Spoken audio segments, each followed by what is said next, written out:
Bismillahirrahmanirrahim. Okay, Assalamualaikum semua. Semua sihat ke tu? Waalaikumsalam. Sehat.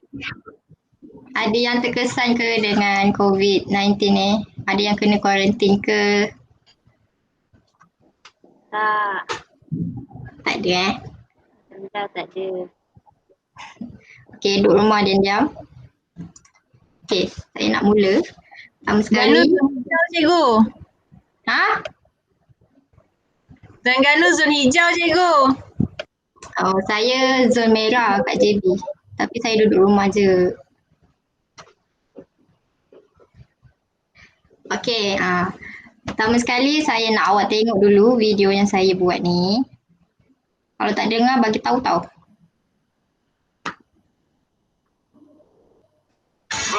Ramadan tiba, Ramadan tiba, Ramadan tiba. Marhaban ya Ramadan tiba. Dengar tak? Dengar. Okay, ni video yang kedua.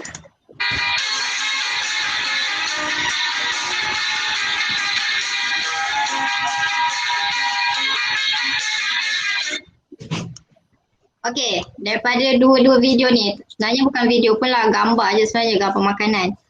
Agak-agak kita nak belajar apa hari ni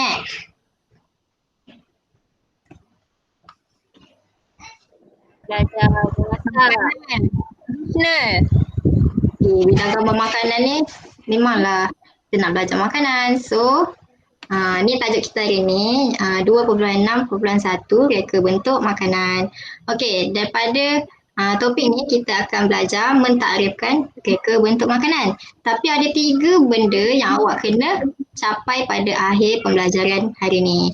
Yang pertama adalah mentakrifkan reka bentuk makanan dengan jelas dan betul. Dia kena jelas dengan betul je, kalau tak tepat pun tak apa. Tapi kena ada kata kunci yang perlu ditekankan dalam maksud yang awak bagi tu. Okay, seterusnya adalah menyenaraikan 4 aspek reka bentuk makanan.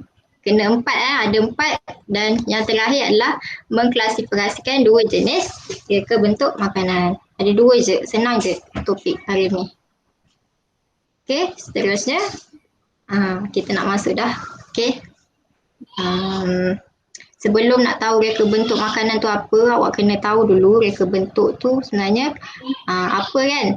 Sebenarnya daripada tingkatan 1 lagi awak dah belajar dah reka bentuk, sebab mata pelajaran kita pun reka bentuk teknologi. So kita kena tahulah apa maksud reka bentuk tu, iaitu pengetahuan tentang penghasilan idea secara terancang untuk menghasilkan sesuatu produk. Okey, penghasilan idea secara terancang. Maksud terancang ni kita kena buat, mula-mula kita merancang lah kan. Lepas tu kita membuat lakaran. Selepas itu bila dah lepas buat lakaran, kita akan buat model atau mockup dan kita memberi penilaian atau pengujian terhadap model tersebut, dan seterusnya kita memberi kemasan atau penambahbaikan kepada produk itu sebelum produk itu dikeluarkan. Okay, produk pula ada nilai-nilai dia. Kita hasilkan produk tu kena ada nilai terhadap produk tu lah. Okay, yang pertama nilai estetika. Siapa tahu estetika tu apa sebenarnya? Kita sebut je kan estetika, tapi tak tahu apa tu estetika. Siapa tahu? Tak tahu. Tak tahu? Okay, estetika tu adalah nilai keindahan, kecantikan. Sebab kita beli produk, mestilah kita nak produk tu cantik kan. Ada ke orang nak beli produk yang dah lama, yang buruk kan. So mestilah ada nilai estetika terhadap satu produk tu. Okay, yang seterusnya adalah fungsi. Kita beli produk mesti kita nak tahu kan fungsi dia apa. Bukan nak tahulah, kita beli produk tu mesti untuk kegunaan kita kan. Contohnya macam botol air. Fungsi dia apa? Untuk kita simpan air dan boleh bawa ke mana-mana untuk minum. Okay, itulah fungsi-fungsi dia. Contoh macam pen, dia punya fungsi dia untuk menulis kan. Itu fungsi untuk produk. Dan keupayaan pembuatan, sebelum suatu produk dihasilkan, kita akan melalui proses pembuatan. Okay, ada dua proses pembuatan yang kita dah belajar sebelum ni. Pertama, pembuatan konvensional, maksudnya tradisional, dan juga pembuatan secara moden. Dan seterusnya adalah keboleh pasaran. Kalau produk ni tak ada permintaan dekat pasaran, maksudnya produk kita tak ada keboleh pasaran. Okay, jelas? Jelas. Okay, saya teruskan. Yang kedua, kita kena tahu maksud makanan. Apa tu makanan kan? Kita selalu makan je masuk mulut. Lepas tu dah, kita tak tahu apa maksud dia sebenarnya. Yang pertama, sesuatu bahan yang boleh dimakan dalam bentuk pepejal atau cecair dan dihasilkan daripada haiwan atau tumbuhan. Okey, saya nak tahu gas tu makanan ke tak? Awak kena cari tahu, Google balik ni. Saya nak tahu minggu depan saya akan tanya balik, gas tu makanan ataupun tidak. Okey, pepejal contohnya ayam goreng ke daging kan, atau cecair. Cecair yang biasanya sup, bubur tu adalah makanan. Okey, makanan dia pula ada bermacam-macam ciri. Yang pertama adalah tekstur. Okey, tekstur makanan tu macam mana? Tekstur ni kita boleh dapat daripada kita rasa menggunakan jari, kita rasa menggunakan lidah, gigi dan juga lelangit. Okey, itu tekstur. Yang pertama teksturnya adalah liat atau melekit. Selalunya dodol lah kan. Dodol ni dia punya tekstur dia liat, melekit. Yang kedua rangop. Okey, rangop selalunya biskut lah kan, cookies selalu orang panggil. Yang ketiga adalah lembut. Kek selalunya lembut lah kan, gebu je kan kek. Okey, bila kita tahu tekstur dia memang begitu, kalau kita makan dodol, tiba-tiba tekstur je macam lain daripada liat dan melekit kan, macam lembek ke. Dodol memang lembek kan, tapi macam lain daripada yang kita tahu. Maksudnya orang yang buat tu tak pandai lah kan maksudnya. Kalau rangop pula, contohlah hari raya kita makan cookies kan. Rangop je kan, sedap je makan. Lepas tu sebulan lepas raya ada lagi cookiesnya, kita pun makan lah. Tiba-tiba dah lemau dah, maksudnya dah tak elok, dia dah masuk angin kan. Kalau kek pula selalunya kalau tak jadi tu dia macam padat kan. Kek kan patutnya gebu, tapi bila tak jadi buat tu dia akan jadi padat. Okey, tu tekstur. Yang kedua adalah rupa. Rupa ni banyak rupa, tapi cikgu bagi contoh je lah satu. Pertama adalah tak nenas. Ni tak nenas gulung, rupa dia bergulung. Okey. Yang kedua ni pun tak nenas juga, tapi rupa dia berbunga-bunga kan. Yang ketiga juga adalah tak nenas, tapi dia dalam bentuk cube. Okey, itu adalah merupakan reka bentuk makanan yang dari segi rupa. Okey tak semua? Okey cikgu. Laju tak?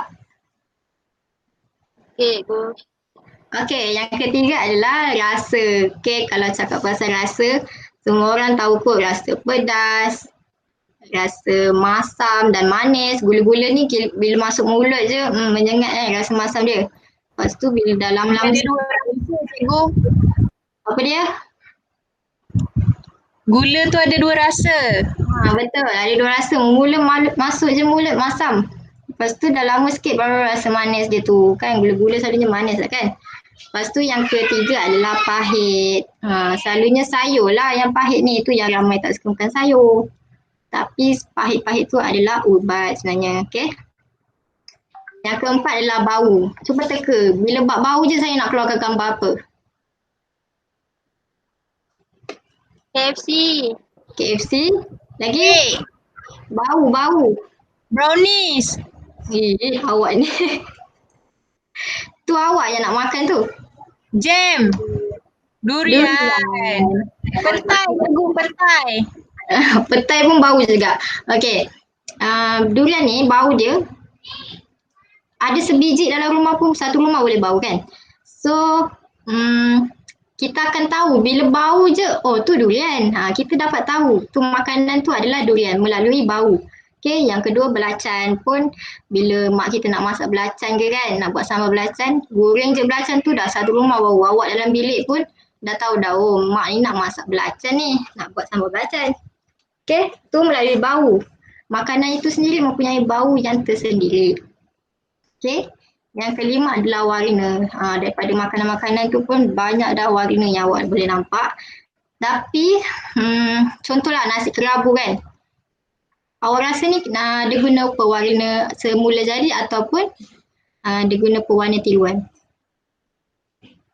Pewarna tiruan. Okey, macam mana kita nak dapat pewarna yang semula jadi? Ada daripada pokok kan? Okey, betul. Dia sebenarnya pewarna tiruan ni tak bagus untuk kesihatan tau sebab dia melalui proses-proses kimia. Dia banyak menggunakan bahan kimia lah. So, saya tak sarankan awak ambil pewarna tiruan untuk mengelakkan daripada kesihatan awak terjejas pada masa akan datang. Jadi, kalau nak guna warna ni, ada je warna yang semula jadi kan. Kita boleh ambil daripada pokok. Macam nasi kerabu ni kita guna bunga telang. Bunga telang ni warna purple sikit, purple biru. Okay. Okay, itu je. Seterusnya adalah, okay, kita nak masuk dah reka bentuk makanan. Apa itu reka bentuk makanan? Okay, aktiviti merealisasikan idea kepada bentuk makanan yang melibatkan inovasi dan kreatif. Okay, awak kena ingat kata kunci dia ada 3. Merealisasikan idea, inovasi dan juga kreatif. Awak kena ingat kata kunci tu. Nanti dekat quiz ada soalan ni. Okey, reka bentuk makanan pula dipengaruhi oleh macam-macam lah. Ada permintaan, budaya, sosial, tempat, cara hidup dan juga berubah mengikut trend. Okey, saya rasa awak pernah je melalui zaman saya kan. Zaman aiskrim pasu. Dia berubah mengikut trend kan. Dulu bukan main viral lagi. Lepas tu tiba-tiba dah hilang dah. Lepas tu muncul pula air boba kan. Tapi sekarang ni boba masih lagi dalam permintaan orang dalam pasaran tapi dah kurang sikit. Yang sekarang ni trendnya adalah aiskrim madu kan. Banyak dah orang jual aiskrim ni. Mula-mula siapa tu artis Syuib kan. Dia keluarkan lepas tu dah ramai dah yang tiru sebab banyak permintaan. Okay. Itu sebab-sebabnya reka bentuk makanan berlaku. Okay. Seterusnya saya nak masuk aspek reka bentuk makanan. Iaitu ada 4. Yang pertama adalah proses, kaedah dan ruang tempat produk diproses, diedarkan dan digunakan. Maksudnya kat sini adalah production, produksi kan. Apa proses atau kaedah yang digunakan, dekat mana tempat tu, dekat mana makanan tu diproses kan, ruang tempat produk diproses, diedarkan dan digunakan. Okay, dia punya production lah tu. Lepas tu yang kedua adalah makanan dari segi estetika, komunikasi dan perwakilan iaitu produk. Yang ketiga adalah peralatan dan perkakasan. Peralatan dan perkakasan ni kita akan belajar dekat bab 2.6.3. Okay, kita akan belajar perkakasan yang digunakan dalam reka bentuk makanan. Dan yang terakhir adalah semua aktiviti komunikasi yang dilaksanakan untuk mempromosikan produk. Kita nak promosikan produk kita kat mana? Macam sekarang ni online je lah kan, dekat Facebook, dekat IG tu cara-cara pemasaran produk dilakukan. Okay, ada 4. Ingat Okay, seterusnya adalah klasifikasi reka bentuk makanan. Terdapat 2 jenis reka bentuk makanan. Yang pertama, reka bentuk susunan makanan dalam pinggan atau bekas. Yang kedua, reka bentuk pada makanan itu sendiri. Okey, kita tengok yang pertama, reka bentuk susunan makanan dalam pinggan. Okey, ni contoh yang pertama, reka bentuk susunan makanan dalam pinggan. Okey, ni pun susunan makanan dalam pinggan juga. Ni selalunya kita panggil ni plating kan. Plating ni selalunya ditekankan dalam industri perhotelan. Tapi sebenarnya plating ni ada je kat restoran, warung kan, tapi dia punya grade dia berbeza-beza. Okay, macam ni tujuan plating ni adalah untuk nampak makanan tu eksklusif, mahal, mewah kan.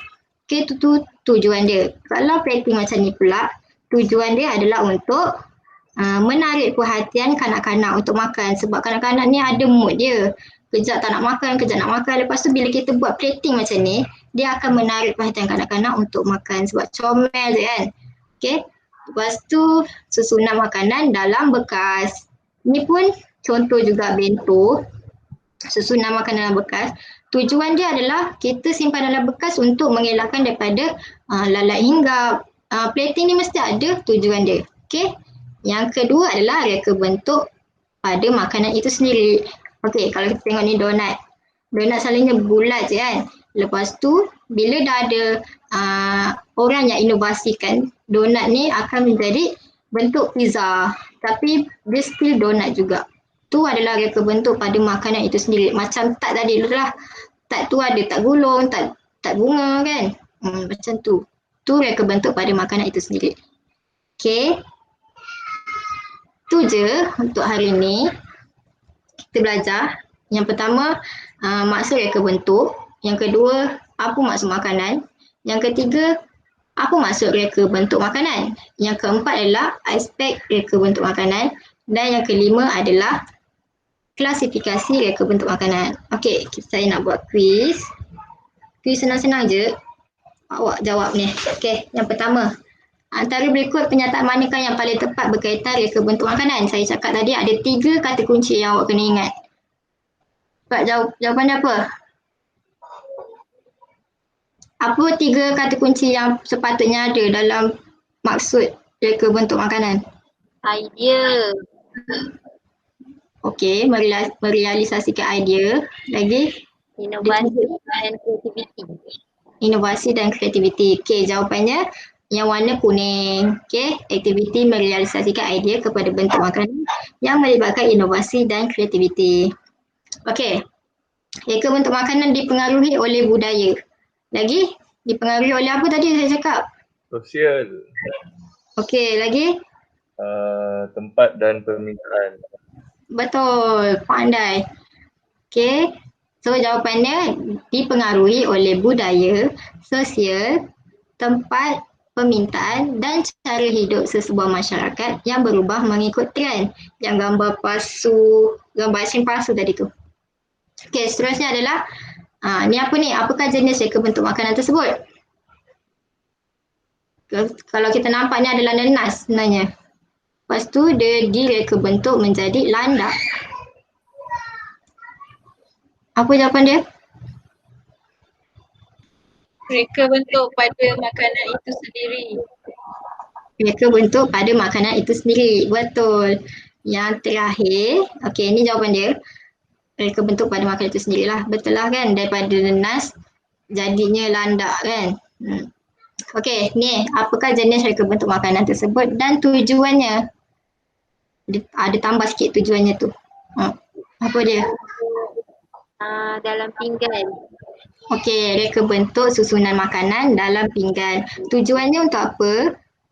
Menarik perhatian. Menarik perhatian. Tapi bila macam ni sayang kan nak makan dah comel-comel macam tu kan? Okey, itu saja kita belajar untuk hari ni. Minggu depan kita nak belajar kepentingan reka bentuk makanan. Jadinya saya nak awak study sikit. Ada 6.